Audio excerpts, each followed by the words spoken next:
بسم اللہ الرحمن الرحیم۔ السلام علیکم ورحمۃ اللہ وبرکاتہ۔ بصیرت ٹی وی کے ساتھ حافظ مدثر فاروق حاضر خدمت ہے۔ معزز حاضرین و ناظرین، حدیث اور اصول حدیث کے پہلے لیکچر کے ساتھ آج میں آپ کی خدمت میں حاضر ہوں۔ یہ لیکچر جتنے بھی مقابلہ جاتی امتحانات ہیں، پی پی ایس سی ہو یا ایف پی ایس سی ہو یا یونیورسٹی کے اندر M Phil P H D اور اس قسم کے دیگر امتحانات ہوں، ان امتحانات کی تیاری بلکہ انٹرویو کی تیاری کے لیے بھی بہت زیادہ مفید ثابت ہو سکتا ہے۔ تو بلا تمہید آغاز کرتے ہیں حدیث اور اصول حدیث کے آج کے اس لیکچر کا۔ ہمارا پہلا سوال ہے کہ نبی کریم صلی اللہ علیہ وسلم کی طرف منسوب قول، فعل، تقریر یا وصف کہلاتا ہے؟ حدیث کہلاتا ہے، یہ حدیث کی تعریف ہے جو آپ کے سامنے بیان کی گئی۔ قول ہو یا فعل ہو، تقریر یا وصف ہو۔ اور تقریر کسے کہتے ہیں، اس کی وضاحت اسی لیکچر میں آگے جا کے ہم آپ کے سامنے بیان کریں گے۔ حدیث کو اور کیا کہتے ہیں؟ حدیث کا ایک اور نام ہے خبر۔ حدیث کو خبر بھی کہتے ہیں۔ وہ چیز جو صحابہ کرام رضی اللہ تعالی عنہم سے منقول ہو کہلاتی ہے۔ صحابہ کرام سے منقول چیز اثر کہلاتی ہے۔ اب ہمارے سامنے تین نام آگئے، ایک حدیث، دوسرا خبر، تیسرا اثر۔ حدیث، خبر، اثر۔ اب دیکھنا یہ ہے کہ ان تینوں کے درمیان فرق کون سا ہے اور اس فرق سے کیا اثر پڑتا ہے۔ حدیث، خبر اور اثر میں کیا فرق ہے؟ تو آئیے اس فرق کو جانتے ہیں۔ حدیث صرف قول نبوی صلی اللہ علیہ وسلم کے لیے خاص ہے۔ خبر اور اثر حدیث اور غیر حدیث دونوں کے لیے مستعمل ہیں۔ یعنی جو صرف حضور اکرم صلی اللہ علیہ وآلہ وسلم کا قول ہوگا اسے حدیث ہی کہا جا سکتا ہے۔ کسی صحابی کے قول کو حدیث نہیں کہہ سکتے، کسی اور کی بات کو حدیث نہیں کہہ سکتے۔ جبکہ خبر صحابی کا قول بھی ہوتا ہے، خبر حدیث بھی ہو سکتی ہے۔ تو حدیث کا جو لفظ ہے یہ صرف نبی اکرم صلی اللہ علیہ وآلہ وصحبہ وسلم کی ذات کے ساتھ خاص ہے، جبکہ خبر اور اثر یہ آپ کی ذات کے ساتھ بھی ہیں اور دوسرے افراد کی ذات کے ساتھ بھی متصل ہو سکتے ہیں۔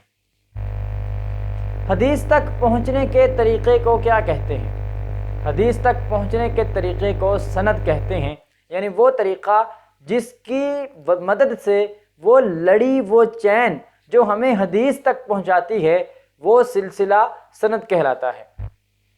سند بیان کرنے کو اصطلاح میں کہتے ہیں، سند بیان کرنے کو اصطلاح میں اسناد کہتے ہیں۔ کلام کا وہ حصہ جو سند ختم ہونے کے بعد شروع ہوتا ہے کیا کہلاتا ہے؟ کلام کا وہ حصہ متن کہلاتا ہے۔ یاد رکھیں حدیث کے دو حصے ہوتے ہیں، کوئی بھی حدیث ہو اس کے ہمیشہ دو حصے ہوتے ہیں، ایک حصہ سند، دوسرا حصہ متن۔ جو سند ہے وہ حدیث پاک کا وہ حصہ ہے کہ جس کی وجہ سے ہمارے تک وہ متن پہنچتا ہے۔ جیسے مثال کے طور پر عن فلاں عن فلاں عن فلاں اور پھر عن ابی ہریرہ رضی اللہ تعالی عنہ، یہ سارا جو عن کے ساتھ الفاظ کے ساتھ آتا ہے کہ فلاں نے فلاں سے روایت کیا، فلاں نے فلاں سے روایت کیا، فلاں نے فلاں سے روایت کیا، یہ سارا جو عمل ہے یہ سند کہلاتا ہے۔ اور جہاں پہ سند جا کے ختم ہوتی ہے وہاں سے متن کا آغاز ہوتا ہے، اور اس کے بعد کا جو حصہ ہے وہ حدیث کے الفاظ ہیں، وہ متن ہوتا ہے اور اسے اصطلاح میں متن کہا جاتا ہے۔ ایسی حدیث جسے نبی اکرم صلی اللہ علیہ وسلم اپنے رب تعالیٰ سے روایت کریں کیا کہلاتی ہے؟ ایسی حدیث کو حدیث قدسی کہتے ہیں کہ جس میں الفاظ نبی اکرم صلی اللہ علیہ وسلم کے ہوتے ہیں جبکہ کلام اللہ تعالیٰ کا ہوتا ہے۔ درجہ کے اعتبار سے حدیث قدسی کا کیا مرتبہ ہے؟ درجہ کے اعتبار سے حدیث قدسی قرآن اور عام حدیث کے درمیان ہے، یعنی سب سے پہلا رتبہ قرآن پاک کا، قرآن پاک کی تلاوت بھی کی جاتی ہے، قرآن پاک کو سمجھا بھی جاتا ہے۔ اس کے بعد حدیث قدسی اور پھر عام حدیث۔ حدیث قدسی کا درجہ اس وجہ سے زیادہ ہے کیونکہ وہ کلام اللہ تعالیٰ کا ہے، صرف زبان نبی اکرم صلی اللہ علیہ وآلہ وسلم کی اس کلام کو بیان کرنے کے لیے استعمال ہوتی ہے۔ وہ اقوال جو حضور اکرم صلی اللہ علیہ وسلم کی زبان مبارک سے نکلے ہوں انہیں کیا کہا جاتا ہے؟ انہیں سنت قولی کہا جاتا ہے۔ اسے حدیث بھی کہتے ہیں اور سنت قولی بھی کہتے ہیں، کیونکہ قول کہتے ہیں زبان سے ادا ہونے والے جملے کو۔ افعال نبوی صلی اللہ علیہ وسلم کو کیا کہا جاتا ہے؟ افعال نبوی کو سنت فعلی کہتے ہیں۔ ایسا کام جو آپ صلی اللہ علیہ وسلم کی موجودگی میں کیا گیا، آپ نے اس پر خاموشی اختیار فرمائی یا اس کام کی تعریف کی، اسے کیا کہتے ہیں؟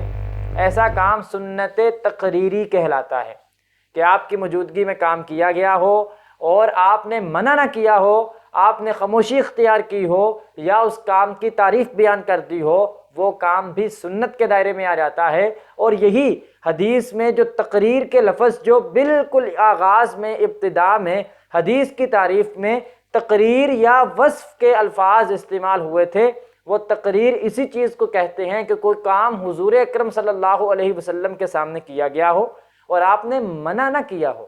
یہ بھی دلیل ہے کہ وہ کام حدیث ہے۔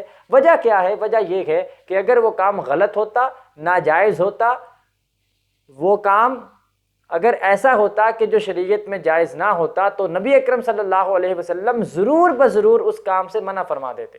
تو آپ کا کسی کام کو ہوتے ہوئے دیکھنا اور اس سے منع نہ کرنا یا ناگواری کے اظہار چہرے مبارک پہ نہ آنا، یہ بھی دلیل ہے کہ وہ کام جائز ہے، اور پھر وہ کام حدیث کی ایک قسم بن جاتا ہے جسے حدیث تقریری یا سنت تقریری کہا جاتا ہے۔ خبر کی نقل کے اعتبار سے کتنی اقسام ہیں؟ خبر کی نقل کے اعتبار سے 2 اقسام ہیں۔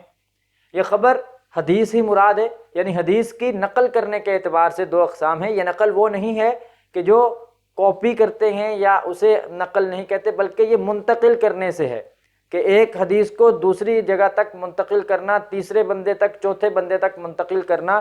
اس کی کتنی اقسام ہیں؟ اس کی 2 اقسام ہیں۔ نقل کے اعتبار سے خبر کی پہلی قسم کون سی ہے؟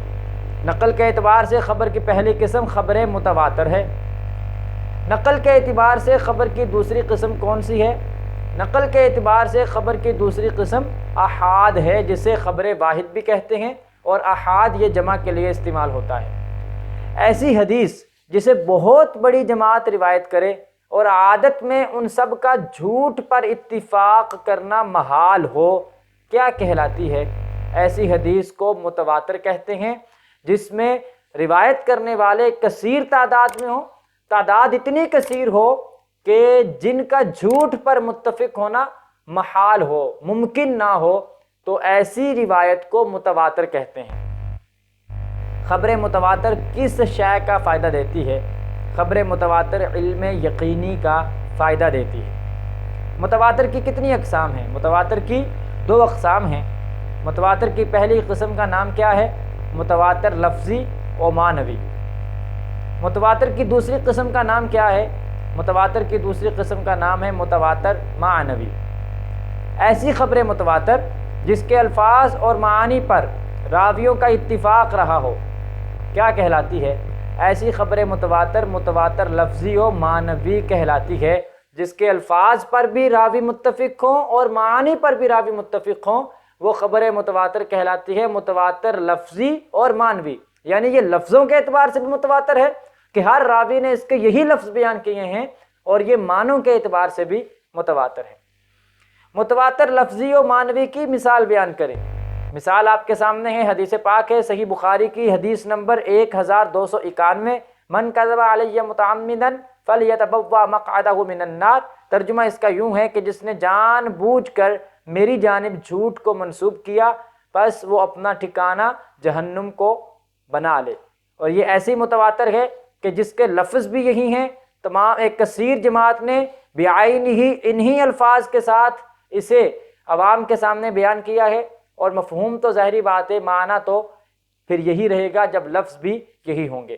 تو یہ ہے متواتر لفظی اور متواتر معنوی کی مثال، حدیث نمبر 1291 صحیح بخاری کی روایت۔ مذکورہ حدیث کو کتنے صحابہ کرام رضی اللہ عنہم نے روایت کیا ہے؟ اس حدیث پاک کو 60 کے قریب صحابہ کرام نے روایت کیا ہے، اور سب نے الفاظ بھی یہی استعمال کیے ہیں اور معانی بھی یہی مراد لیا ہے۔ من کذب علی متعمدا فَلْيَتَبَوَّأْ مَقْعَدَهُ مِنَ النَّارِ، اس حدیث کو تقریباً 60 کے قریب صحابہ نے روایت کیا، اور یہ متواتر لفظی اور معنوی کی مثال ہے۔ اگلا سوال، ایسی حدیث جس کے معنی کلی پر راویوں کا اتفاق ہو مگر ہر حدیث اپنے خاص الفاظ میں منفرد ہو، کیا کہلاتی ہے؟ ایسی حدیث کو متواتر معنوی کہتے ہیں کہ جس حدیث میں راوی بھی کثیر ہوں اور اس کا جو مکمل معنی ہے اس پر تمام راوی متفق ہوں کہ مفہوم یہی بنتا ہے، لیکن لفظوں میں تھوڑا بہت اختلاف ہو، کہیں کسی راوی نے کوئی لفظ استعمال کیا، کہیں کسی راوی نے کوئی لفظ استعمال کیا، تو ایسی حدیث متواتر معنوی ہوتی ہے، کیونکہ اس کے لفظوں میں اختلاف ہے، لہذا متواتر لفظی نہیں ہوتی بلکہ صرف متواتر معنوی ہوتی ہے۔ متواتر معنوی کی کوئی مثال بیان کریں۔ احادیث شفاعت اور موضوع پر مسح کی احادیث متواتر معنوی کی مثال ہیں کہ انہیں کثیر راویوں نے بیان کیا ہے، شفاعت کی حدیثیں ہوں یا موضوع پر مسح کی حدیثیں ہوں، مفہوم بھی ایک ہی نکلتا ہے لیکن لفظ مختلف ہوتے ہیں، تو اس وجہ سے یہ متواتر معنوی کی قسم بنتی ہے۔ متواتر حدیث سے کن امور کا فائدہ نصیب ہوتا ہے؟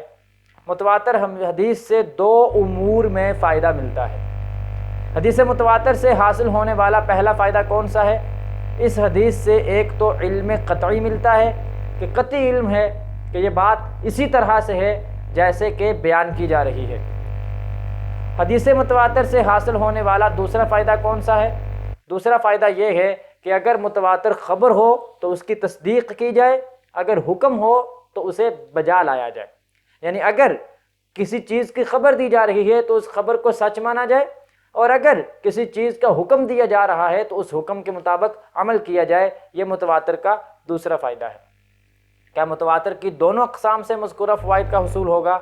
جی ہاں، متواتر لفظی و معنوی ہو یا صرف متواتر معنوی ہو، ان دونوں متواتر کی اقسام سے یہ دونوں فائدے حاصل ہوں گے۔ ایک تو علم قطعی حاصل ہوگا، دوسرا خبر ہو تو تصدیق کی جائے گی، اور اگر حکم ہو تو عمل کیا جائے گا۔ حدیث متواتر میں کتنی شرائط پائی جاتی ہیں؟ حدیث متواتر میں 4 شرائط پائی جاتی ہیں۔ متواتر کی پہلی شرط کون سی ہے؟ متواتر کی پہلی شرط یہ ہے کہ اسے روایت کرنے والے کثیر تعداد میں ہوں، اور کثیر تعداد کی کوئی تعداد کا ہندسہ بیان نہیں کیا گیا کہ 10 ہوں، 15 ہوں، 20 ہوں، بلکہ کثیر تعداد سے مراد یہ ہے کہ اتنی تعداد ہو جن کا جھوٹ پر متفق ہونا محال ہو۔ متواتر کی دوسری شرط کون سی ہے؟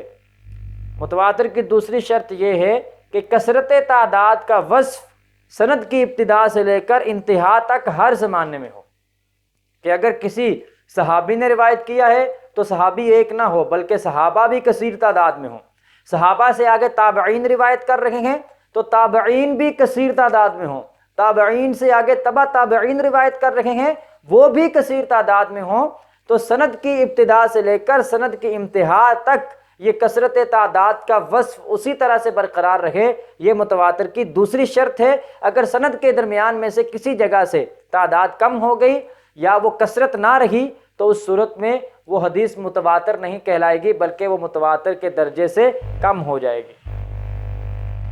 متواتر کی تیسری شرط کون سی ہے؟